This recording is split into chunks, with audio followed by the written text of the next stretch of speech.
Hi, I'm Munnan Akbar, MPhil in Physics and BS in Mathematics, and today I am again here with my YouTube channel named Visual Physics, and our lecture is lecture number 5, which is about the electric field.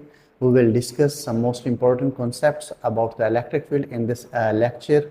We will discuss about the source and test charge and some related questions, and we will also discuss about the vector form of electric field and about its calculation at a point, and we will discuss electric field lines and their properties.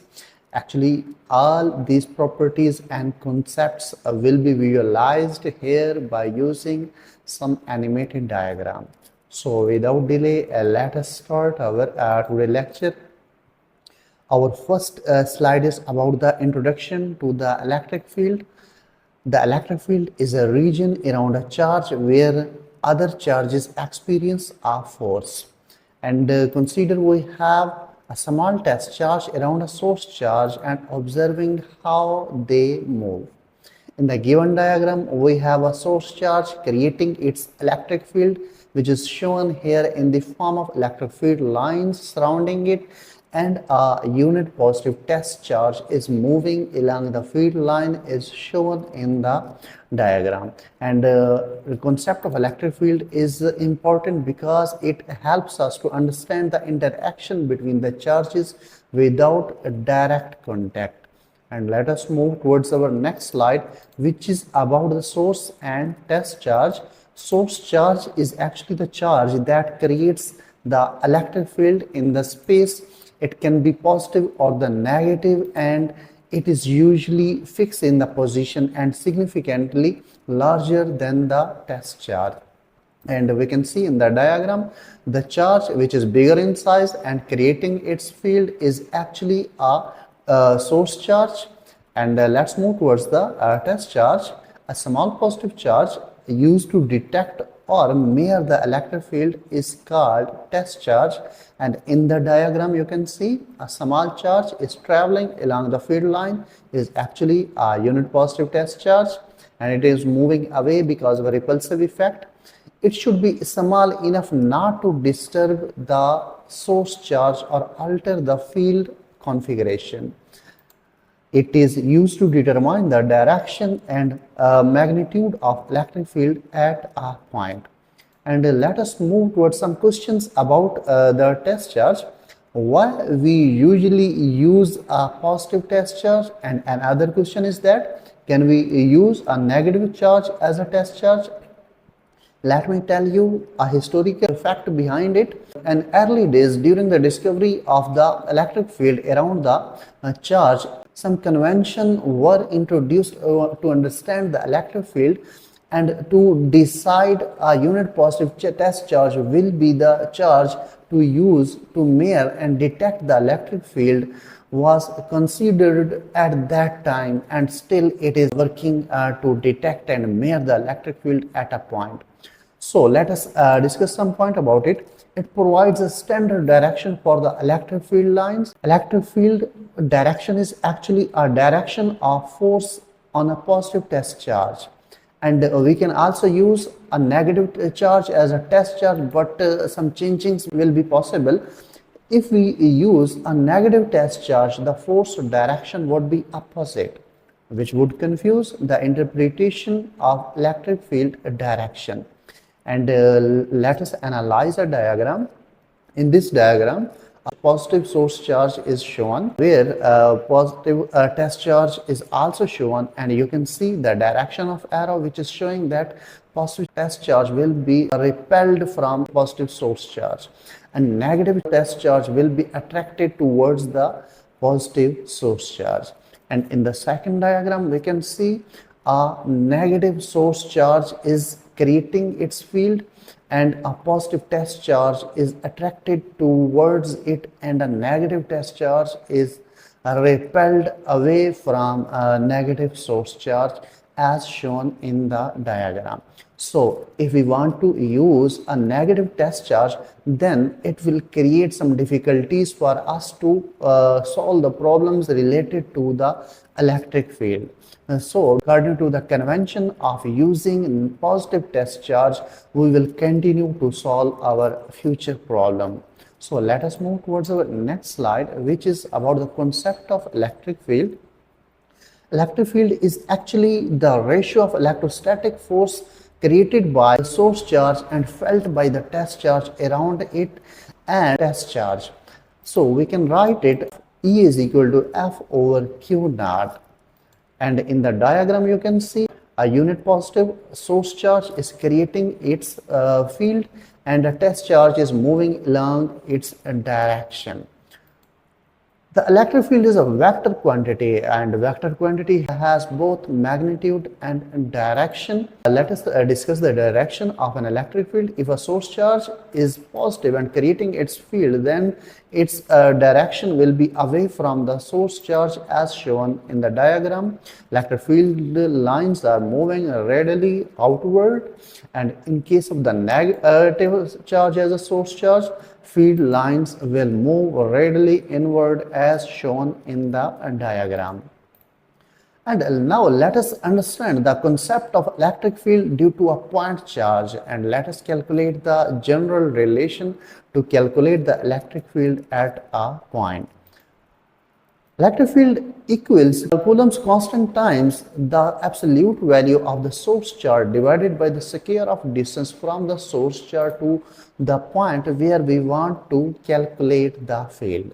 In the given diagram, a source charge is creating its field, and at distance r from the source charge there is a point where we want to calculate the electric field, and at this point P we have a test charge Q naught as shown in the diagram.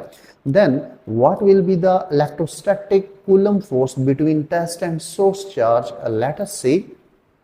F is equal to K multiplied by Q multiplied by Q naught over R square, and in this relation you know Q is a source charge and Q naught is a test charge. And we have the relation for the electric field E is equal to F over Q naught, where F is the force between the test and source charge, and let us replace relation of force in second relation, which is of electric field, and our relation will become E is equal to K multiplied by Q naught over R square over Q naught, and in this relation Q naught will cancel to the Q naught, and our relation will become E is equal to K multiplied by Q over R square. In this relation, E is electric field, K is a Coulomb constant having the value 9 cross 10 raised to power 9 Newton meter square per Coulomb square, and R is the distance of a point from the charge. And let us move towards our next slide, which is vector form. Here we will learn to show the electric field relation in the vector form. Again, consider we have a source charge, capital Q is creating its field, and there is a charge at R distance which is smaller than the source charge. At this smaller charge, we have an electric field E and electrostatic force F. And let us introduce the relation for the electric field. E is equal to K multiplied by Q over R square. Actually, we want to represent it in a vector form. To represent it in vector form, we need to introduce the unit vector which is specific for the direction. Then E is equal to KQ over R square, R unit vector, and we know R unit vector is equal to the R vector over its magnitude. So our relation is E is equal to KQ over R square multiplied by R over R magnitude.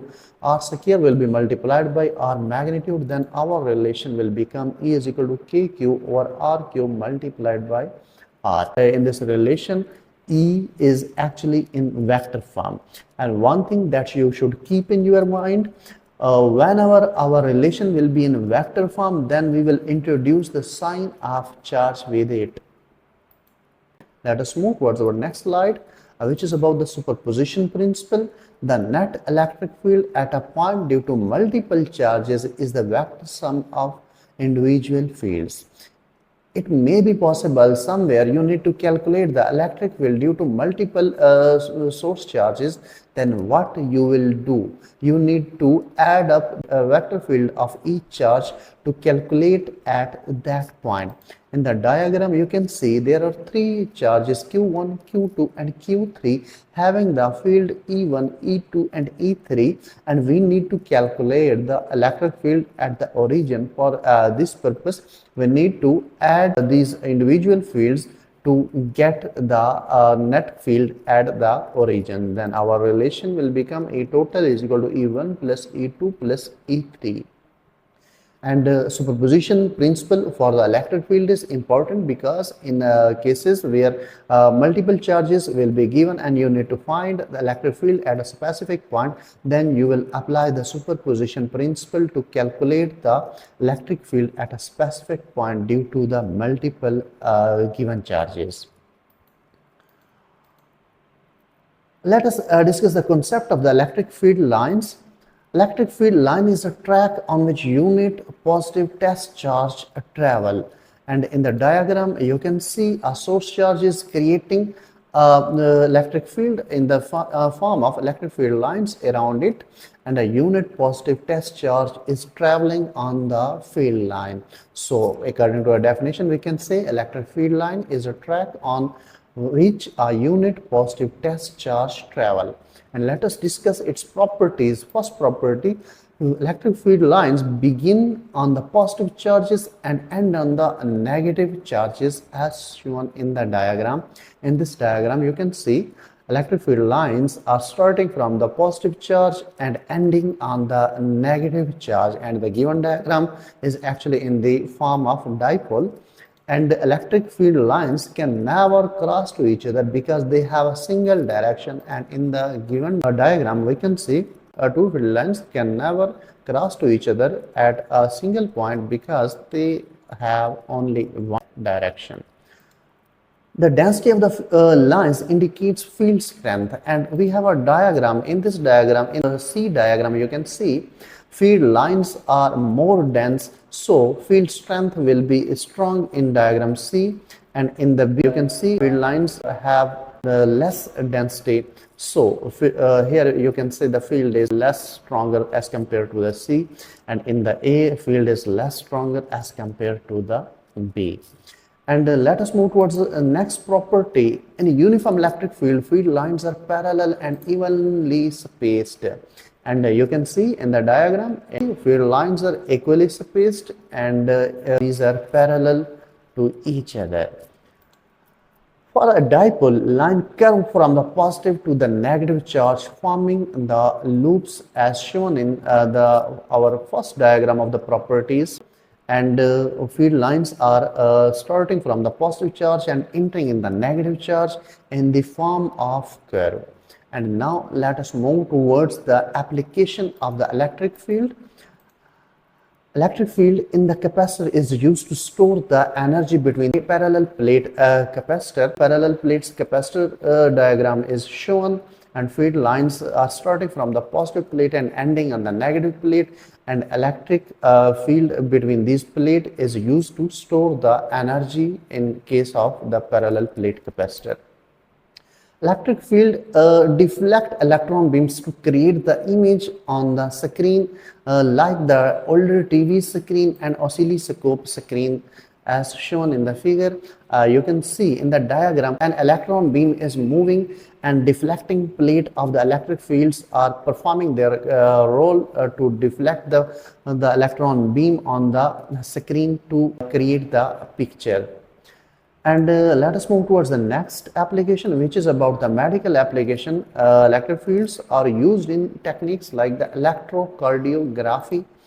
You can see in the diagram an electrogram, which is an electrical signal as a result of heart beats is shown in the diagram. Let us move towards the next application. Electric field control the path of charged ink droplet for precise printing, and in the diagram you can see a beam of charged ink droplet is moving through the parallel plate capacitor, and field between these two parallel plates is used to control the charged ink droplet for precise printing. Electric fields accelerate the charged particle for the high energy physics experiment like the in the nuclear physics. In this diagram, electric field is performing its role to energize a subatomic particle for a nuclear reaction. Thank you very much for watching my video. Kindly like and subscribe because it is a motivation for me to make a better and better videos for you. And if you want a specific lecture on a specific topic, you can tell me in the comments. Bye bye.